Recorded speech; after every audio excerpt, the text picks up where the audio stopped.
Hello and welcome to Prime Business with me, Pius Kojo Baka. President John Mahama has appointed Sports Administrator Dr. Randy Abbey as Chief Executive of Cocoa Board. There is more in this report. Dr. Randy Abbey, until his appointment, was the General Manager of Metro TV and host of popular current affairs show on that network, Good Morning Ghana. He is also the Chairman of the Black Stars Management Committee. He also holds an MBA in General Management from the Australian Institute of Business, Australia, a certificate in HR Management and Public Administration from the Ghana Institute of Management and Public Administration, GIMPA, as well as Advanced Certificate in Public Relations, Advertising and Marketing from the Ghana Institute of Journalism. For many, Dr. Randy Abbey's job is cut out for him at Cocoa Board. What can he do, together with a Greek minister, to improve yields, as well as work to improve the fortunes of cocoa farmers at a time that the bean has crossed more than $11,000 per ton? And in a separate development, senior country partner for the auditing and services firm KPMG in Ghana, Anthony Sapong, has been appointed as Acting Commissioner General of the Ghana Revenue Authority.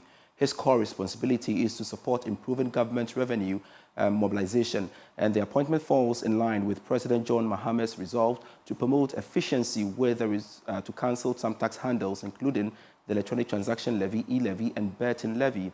Now, Anthony Sapong has played significant roles in domestic tax mobilization for the Ministry of Finance, adding his vast experience in tax and risk management in previous administrations in Ghana and other West African countries. Talking about the Ghana Revenue Authority, the outgoing Commissioner General of the Ghana Revenue Authority is asking government to strictly implement International Monetary Fund structural reforms for the sector. This was contained in a resignation letter to President John Mahama. George Yafe has more.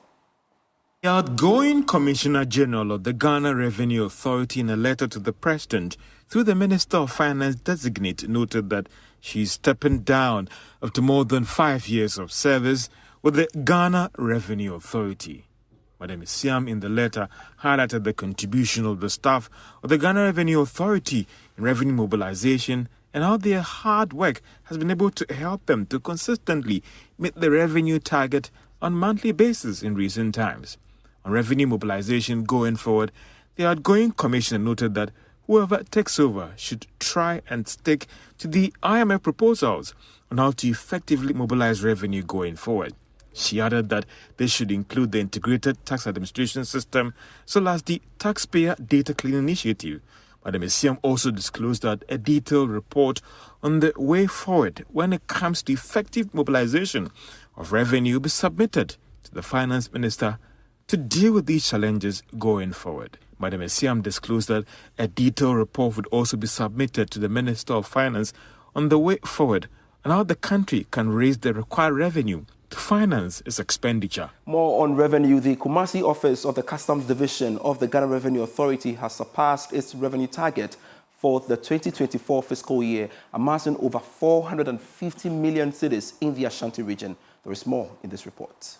Revenue mobilization at the Customs Division of the Kumasi Collection has from 2022 been dwindling, impacting revenue targets of the unit. However, in 2024, the collection managed to post more revenue, accruing 454.69 million cedis. The figure represents 13.7% increase on its 399.43 million cedi target for the year. Speaking at a send-off ceremony, outgoing Sector Commander, Assistant Commissioner Vivian Glover highlighted strategies adopted in achieving the milestone. Last year, the Kumasi sector was given a revenue target of 399.43 million Ghana cedis to be collected by the end of December 2024. As at 31st December 2024, we collected 454.69 million Ghana cedis. This means we did not only meet the target, but also exceeded it by 13.7% increase. This is a feat that had eluded the Kumasi collection for the past 3 consecutive years. This achievement of the unit adds to the many successes attained under the leadership of AC Global. After 37 years of active service at the Customs Division, she is bowing out as the third female commissioner at the Kumasi Collection. She was appointed the sector commander in 2023. Commissioner of the Customs Division, Brigadier Zibrim Ayurugu, touted the achievements under the former sector commander's leadership. The impact on the division has been profound, emphasizing policies and procedures that have strengthened the Customs Division's operation. On behalf of the Customs Division, I extend our deepest gratitude to you for your remarkable dedication to service. AC Glover is handing over the command to Chief Revenue Officer Evans Tay Agbozo after successfully supervising the daily tasks of the command. The new sector commander is pledging commitment to the assiduous discharge to perpetuate the legacy of the unit. I pledge to continue with your good works and to also build upon the foundations laid. I strongly believe that with the support of our able commissioner, top management, my senior sector commanders, the RECSEC of the Ashanti region, and the able staff of the Kumasi Collection, that we will achieve our set goals as a collection. For Joy News, my name is Emmanuel Bright Kweku. Let's now go to the aviation industry, where McDan Aviation has announced the reopening of its fixed base operator services effective 20th January 2025, marking a significant milestone in its mission to provide exceptional private jet services. And I'd like to share with you excerpts of the statement released by McDan Group to that effect. And there you go on your screens. All right, so it reads, McDan Aviation announces the reopening of FBO operations, resuming top-quality private jet services. McDan Aviation is excited to announce the reopening of our fixed-base operator FBO services effective January 20. After a temporary closure, we are ready to resume our commitment providing exceptional private jet services to our valued clients. The reopening of our FBO comes after a successful resolution with the Ghana Airport Company Limited regarding outstanding financial matters. We appreciate the support and collaboration of the Ghana Airport Company Limited during this process, which has allowed us to address the necessary requirements and return to full operations. It goes on to say, our FBO is a cornerstone of McDan Aviation's dedication to excellence in private jet services. We are thrilled to reopen our doors and once again offer our clients the top-tier service they have come to expect. From personalized concierge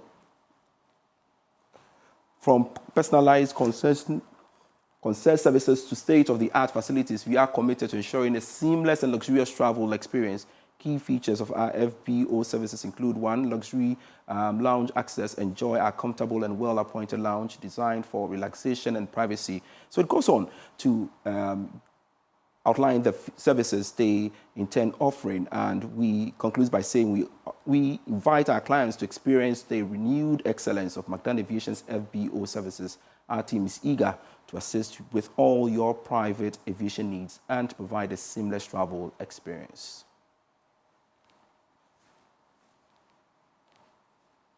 Away from that, President John Mahama has revealed that his government's plans to offer fresh incentives to businesses to help them create more jobs in the country. The move is part of efforts to let the private sector lead in efforts to reduce unemployment in the country. Chief Executive or Chief of Staff Julius Debra disclosed this in a speech read on behalf of the President at the Thanksgiving service of the First Sky Group at the Accra International Conference Center. First Sky Group is a Ghanaian holding entity comprising subsidiaries with interest in hospitality, construction, insurance, banking, commodities trading, and bitumen processing. Speaking at a 22nd Thanksgiving service, Chief of Staff Julius Debra said government is willing to support the private sector to grow. Other conversation that the President wants us to intensify, because it's already started, is that if you consider the history of this country, you find out that most of us went into school with the mindset that when I leave school, where I will find job. But he wants us, as part of the resetting agenda, to begin to think that when I leave school, how many jobs can I create? And so this conversation is going to be intensified, holding consultations with people like Eric and his team, and many other people from the business community, that let us find a very practicable way of creating jobs. We will allow you certain concessions that will enable your work flourish so that more citizens will get jobs to do. Executive Chairman of the group, Eric Utuche, said the group is set to construct a 200 megawatts of renewable power in the northern regions within the next 2 years. The First Sky Group has taken a very bold step to raise the needed funds internally and externally to undertake construction of a solar PV project in Yendi, which sits on about 140 acres land filled with solar panel to harvest 50 megawatts of the renewable power. This is a collaboration between First Sky Limited and the Bui Power Authority. This project is about 65% complete, and we intend to complete it by the second quarter of 2025. And we also hope to construct within the next 2 years another 200 megawatts of a renewable power in Yape and Salaga to be onboarded onto the national grid. This project is intended to make electricity affordable in the near future, as reliance on the fossil fuel for power generation is globally unsustainable. The 22nd Thanksgiving service was under the theme Proclaiming God's Unfailing Love.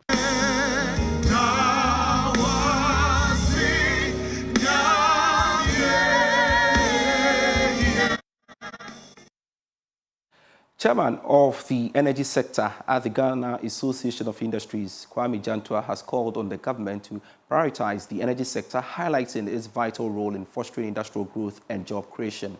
Speaking to Joy Business at the launch of New-Scale Energy Exploration Center in Ghana, the first of its kind in sub-Saharan Africa, Mr. Jantua praised the initiative as a significant step towards sustainable development. Rosila Kalistego has more. The New-Scale Full-Scope Simulator, the first of its kind in sub-Saharan Africa, serves as a center of excellence to train Ghanaian nuclear workforce and professionals from the sub-Saharan Africa region in small modular reactor operation. In an interview, Chairman of the Energy Sector at the Association of Ghana Industries, Kwame Jantua, stressed the importance of finding a balanced energy mix to support industries, create jobs, and develop technical expertise, while calling on the private sector to invest in the energy sector as the backbone of the economy. The challenge is midway. Fresh like this is interesting. However, as it's moving, you see other things are coming. But I hope they can sustain it. And I hope they can prioritize some of these things. Because we need power. We can't do another Doomsday. That is not possible. They have to be able to find the kind of power mix that would help generate industry. Because as you generate industry, you are creating employment. As you are creating employment, you are creating technical people to run it.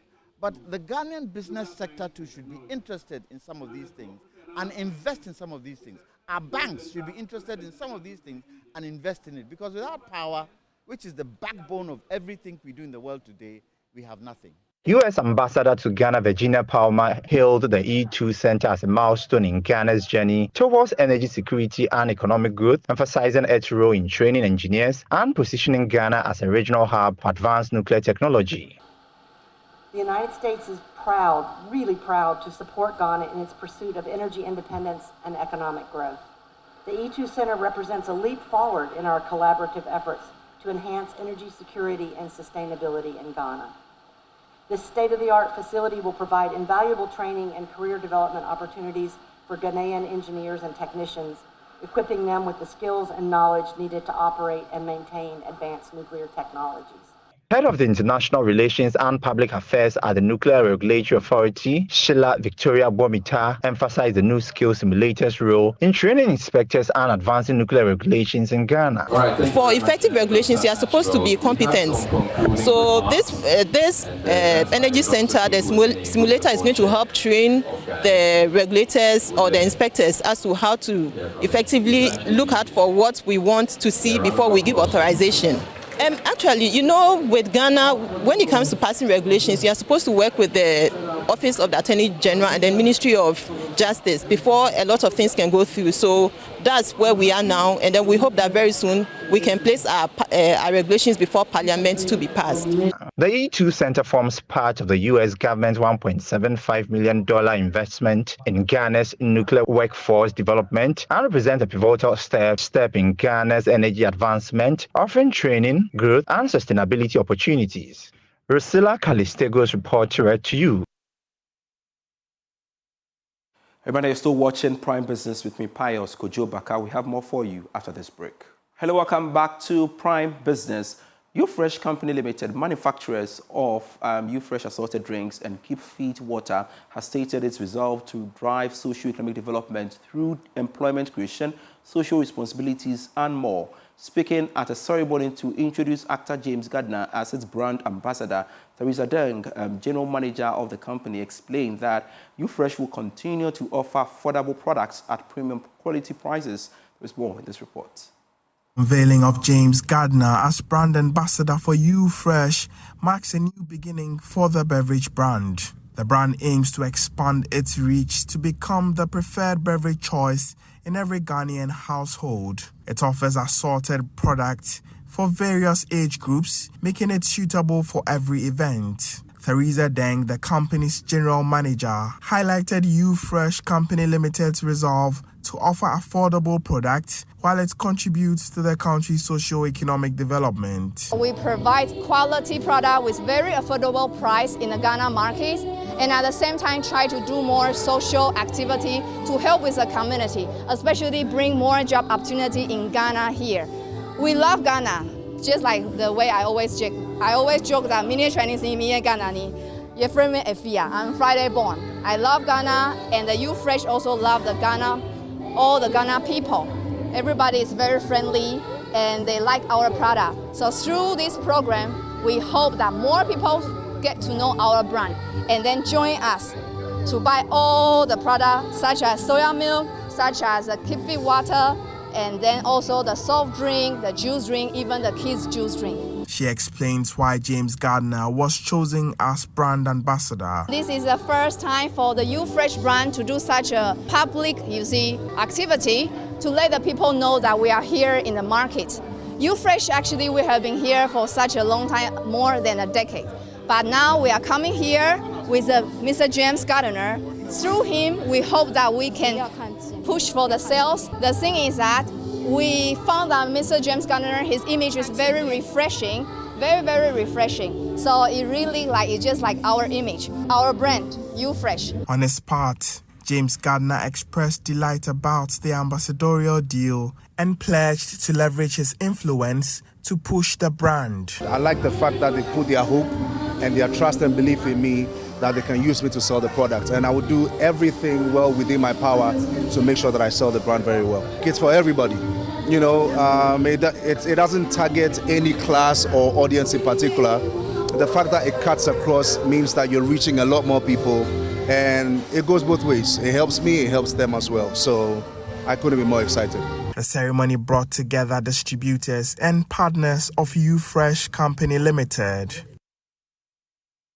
The EU-Germany-Ghana Joint Action Project has been instrumental in promoting employment opportunities and discouraging irregular migration in Ghana. And as part of the project, 150 people have been trained in technical and vocational skills to create jobs for them.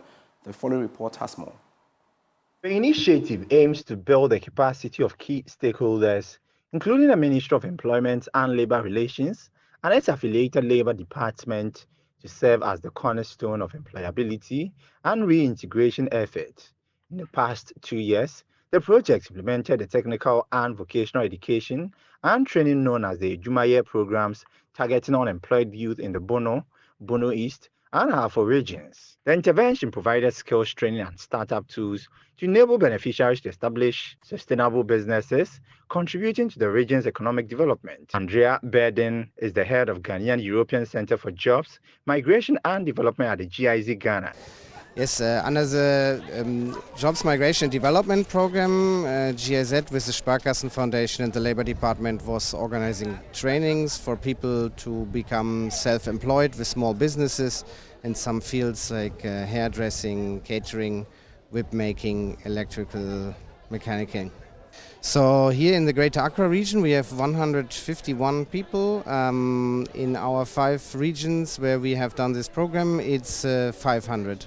The EU-Germany-Ghana Joint Action Project has been instrumental in promoting employment opportunities and discouraging irregular migration in Ghana. On this part, the Acting Chief Labour Officer Daud Abrahima explains the rationale behind the partnership. You know, with the Ministry of Labour, Jobs and Employment, any opportunity that would provide jobs or employment for our compatriots is something that we work towards. It is our intention to ensure that people find opportunities. And fortunately, we found our partnership in GIZ, now GEC, Ghana European Center. One of the beneficiaries spoke to Joy Business on the importance of the project. I'm going to use it. I'll make sure I get more students to teach because it's a great opportunity.